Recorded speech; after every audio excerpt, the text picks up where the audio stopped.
ഒസ്തുർഗ് ശ്രീ മാരിയമ്മ തിരുസന്നിധിയിലാണ് നാം ഇപ്പോൾ നിൽക്കുന്നത്. വരുന്ന 3, 4 അടുത്ത വ്യാഴം വെള്ളി ദിവസങ്ങളിൽ അമ്മയുടെ പ്രതിഷ്ഠാ ദിന ഉത്സവം, പൂമൂടൽ ചടങ്ങ്, നഗരപ്രദക്ഷിണം, അതോടൊപ്പം ഉപദേവാലയത്തിലെ കളിയാട്ട മഹോത്സവവും നടത്തുവാൻ തീരുമാനിച്ചിരിക്കുകയാണ്. അതിൻ്റെ പ്രവർത്തനം ഇപ്പോൾ നടന്നുകൊണ്ടിരിക്കുകയാണ്. കഴിഞ്ഞ 5 വർഷം മുമ്പ് 2008 ഇവിടെ ഉപദേവാലയത്തിലെ കളിയാട്ടവും മഹാപൂജയും നടത്തിയതാണ്. എല്ലാ വർഷവും നഗരപ്രദക്ഷിണത്തോടും ദേവിയുടെ പൂമൂടൽ ചടങ്ങും പ്രതിഷ്ഠാ ദിനോത്സവവും നടത്തി വരുന്നതാണ്.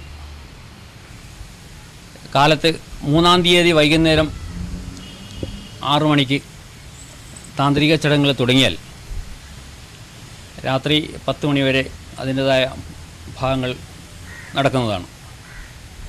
4-ാം തീയതി രാവിലെ 5 മണിക്ക് നട തുറന്ന ഉടനെ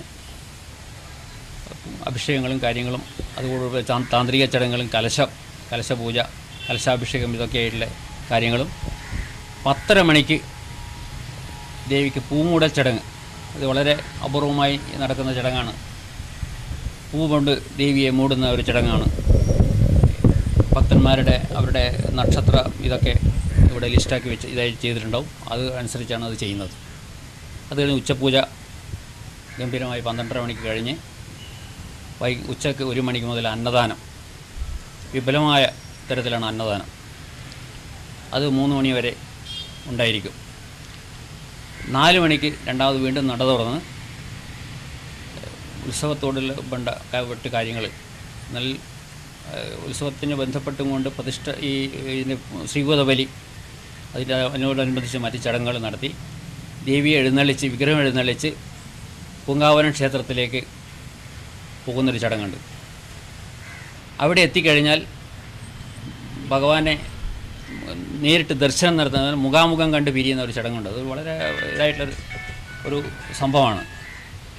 അവിടെ ദേവനും ദേവിക്കും നടയിലിരുത്തി പൂജ കഴിച്ച് അവിടെ നിന്ന് ചുറ്റി പ്രദക്ഷിണം വന്ന് പുറത്ത് വന്ന് കഴിഞ്ഞ ശേഷം അവിടെ നിന്ന് അരയാത്തറയിലേക്ക്, ഇവിടെ ഓസ്തുർഗ് അരയാത്തറയിലേക്ക് ദേവി എഴുന്നള്ളിച്ച് വരും. അവിടെ ഇരുത്തി ഭക്തജനങ്ങൾക്ക് ദർശനം കൊടുത്തുകൊണ്ട് അവിടെ പൂജ നടത്തുന്നതാണ്. അത് കഴിഞ്ഞ ശേഷം കൈലാസ തിയേറ്ററിൻ്റെ മുന്നിലും ഒരു അരയാത്തറയുണ്ട്. അവിടെയും ഇരുത്തി പൂജ നടത്തി അവിടുത്തെ ഭംഗിയായിട്ട് കാര്യങ്ങളൊക്കെ നടത്തുന്നതാണ്. ശേഷം കോട്ടച്ചേരി ജംഗ്ഷന് വടക്ക് ഭാഗത്തുള്ള അരയാൽത്തറയിലും ഇരുത്തി പൂജയും അതോടനുബന്ധിച്ചുള്ള മറ്റ് കർമ്മങ്ങളൊക്കെ നടത്തി അവിടെ നിന്ന് പ്രസാദം വിതരണം കഴിഞ്ഞിട്ടാണ് ഇങ്ങോട്ട് മടങ്ങുന്നത്. മടങ്ങി ഇവിടെ ക്ഷേത്ര സന്നിധിയിലെത്തിയപ്പോൾ ഇവിടുത്തെ അരയാലിന് അവിടെയും ഒരു പൂജയുണ്ട്. ആ അരയാലിൻ്റെ അവിടുത്തെ പൂജ കഴിഞ്ഞ ശേഷം സരസ്വതി മണ്ഡപത്തിൽ വെച്ചുള്ള പൂജയും, അത് കഴിഞ്ഞ് തിടമ്പ് നൃത്തം. ആ തിടമ്പ് നൃത്തം കഴിഞ്ഞ ഉടനെയാണ് തെയ്യത്തിൻ്റെ മറ്റ് ചടങ്ങുകൾ. അതിന് ഇടയിൽ തന്നെ തൊട്ടടുത്ത ധൂമാവതി ക്ഷേത്രത്തിൽ നിന്ന് ഒരു മുഖം എഴുന്നള്ളിച്ച് കൊണ്ടുവരുന്ന ഒരു ചടങ്ങുണ്ട്. അത് ഇതിനോട് ബന്ധപ്പെട്ടുള്ളത് തന്നെയാണ്. അതിവിടെ എത്തിച്ചു കഴിഞ്ഞ ശേഷം അതിനോട് ബന്ധപ്പെട്ട് ഉപദേവാലയത്തെ തെയ്യത്തോട് ബന്ധപ്പെട്ടുകൊണ്ടുള്ള ചടങ്ങുകൾ നടക്കുകയാണ്. അപ്പോൾ ഇത് രണ്ടും തമ്മിൽ ബന്ധപ്പെടുത്തിക്കൊണ്ട്, അതായത് തമോമയും സാത്വികവുമായ കർമ്മങ്ങൾ ഒന്നിച്ച് ബന്ധപ്പെടുത്തിക്കൊണ്ടുള്ള ഒരു സംവിധാനമാണ് ഇവിടുത്തെ പരിപാടികൾ.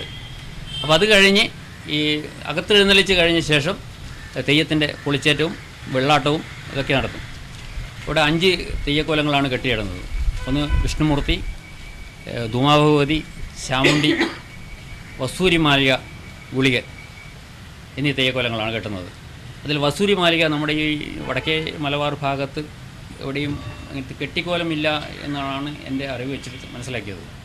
അപ്പം രാത്രി വളരെ ഇതായിരുന്നു. ഒരു രാത്രി കൊണ്ട് തന്നെ ഈ തെയ്യക്കോലങ്ങളൊക്കെ കെട്ടി ഉദയത്തിന് മുമ്പ് ചെയ്യുന്ന ഒരു സംവിധാനമാണ്, അല്ലെങ്കിൽ അങ്ങനെ ഒരു ചടങ്ങാണ് ഈ ക്ഷേത്രത്തിലുള്ളത്. ഇപ്പം 12 മണിക്ക് മുമ്പായി കുളിച്ചേറ്റവും മറ്റ് വെള്ളാട്ടവും കാര്യങ്ങളൊക്കെ കഴിഞ്ഞാൽ 12 മണിക്ക് ദേവിയുടെ പൂജയ്ക്ക് വേണ്ടിയുള്ള നടയടക്കുമ്പോൾ ഒരു പ്രത്യേകമായ ഒരു ചടങ്ങാണ്. അവിടെ നടയടക്കുമ്പോൾ ഈ തൊട്ട് മുന്നിൽ ഈ ഉപദേവാലയത്തിലെ ഇവർക്ക് വേണ്ടി അപ്പം, അട, ചോറ് ഇതൊക്കെ ഉണ്ടാക്കിക്കൊണ്ടുള്ള ഒരു സംവിധാനമുണ്ട്. അതിവിടെ കൊണ്ട് വിളമ്പും. അപ്പോൾ 12 മണിയാകുമ്പോഴേ ഈ 3 തെയ്യങ്ങൾ, വിഷ്ണുമൂർത്തി, ദുമാഭഗവതി, ചാമുണ്ടി 3 പേര് ഈ നടയിൽ വന്ന് നിൽക്കുമ്പോൾ നട തുറക്കുമ്പോൾ അവിടുന്ന് പിന്നെ നമ്മുടെ ഇവിടുത്തെ പാതിരി അവിടുന്ന് ദർശനം വന്ന് അമ്മയുടെ ആ ദർശനം വന്നുകൊണ്ട് ഇവിടെ വന്ന് അവരെ ഒന്ന് സമാധാനിപ്പിക്കുന്ന ഒരു ചടങ്ങുണ്ട്. അത് വളരെ അപൂർവമായ ക്ഷേത്രങ്ങളിൽ മാത്രം കാണുന്നൊരു ചടങ്ങാണ്. അതിന് പ്രത്യേക അവകാശികളൊക്കെ ഉണ്ട്.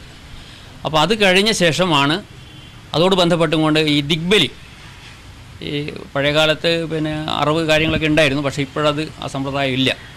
അതിന് പകരം കുമ്പളങ്ങയും മറ്റു കാര്യങ്ങളൊക്കെ ചെയ്തുകൊണ്ടുള്ള തമോമയ കർമ്മങ്ങളാണ് ഇവിടെ ചെയ്യാറ് പതിവ്. അപ്പോൾ ആ ദിഗ്ബലി കഴിച്ച് ഇതിന് ചില അതിർത്തികളുണ്ട്. ആ അതിർത്തികളിൽ ദിഗ്ബലി കഴിച്ച് വന്ന് അപ്പോൾ 2 മണിയാകുമ്പോഴേക്ക് ഈ വസൂരിമാലികയുടെ ആ പുറപ്പാടാണ്. ഒന്നിച്ച് തന്നെ ഗുളികൻ്റെ പുറപ്പാടുണ്ടാവും. അപ്പോൾ അത് വളരെ വളരെ ഇതായി കാണേണ്ട ഒരു ചടങ്ങാണ്. വളരെ അപൂർവമായി മാത്രം കാണുന്ന ഒരു ചടങ്ങാണ്. അപ്പം വിഷ്ണുമൂർത്തിയുടെ തെയ്യക്കോലം കെട്ടിയ ഇത് കഴിയുന്നവരെയും ആ തെയ്യക്കോലം അഴിക്കാതെ നിൽക്കുന്ന ഒരു പ്രത്യേകത ഇവിടുത്തതാണ്. എല്ലാം കഴിയുന്ന രാവിലെ ഉദയത്തിന് മുമ്പ് ഇതൊക്കെ കഴിഞ്ഞ് ശേഷം മാത്രമേ നടയടക്കുള്ളൂ.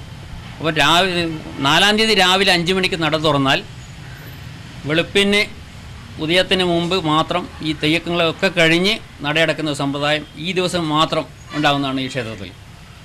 അത് കഴിഞ്ഞ് പുണ്യാഹം കഴിച്ചിട്ട് ക്ഷേത്രം രണ്ടാമത് നട തുറക്കും. അപ്പോൾ ഒരു രാത്രി ഒരു പകൽ മുഴുവനായിട്ട് എല്ലാ ഭക്തജനങ്ങൾക്ക് ദർശനം കൊടുക്കുന്ന ഒരു സംവിധാനമാണ് ദേവിയുടെ ഈ നട തുറന്നുകൊണ്ടുള്ള. അതൊരു പ്രത്യേകമായൊരു ചടങ്ങായിട്ടാണ് നമുക്ക് കാണേണ്ടത്. വസ്തുർക്കിനെ സംബന്ധിച്ച് വസ്തുർക്കിൻ്റെ അതിദേവതയാണ്, ഐശ്വര്യദേവതയാണ്.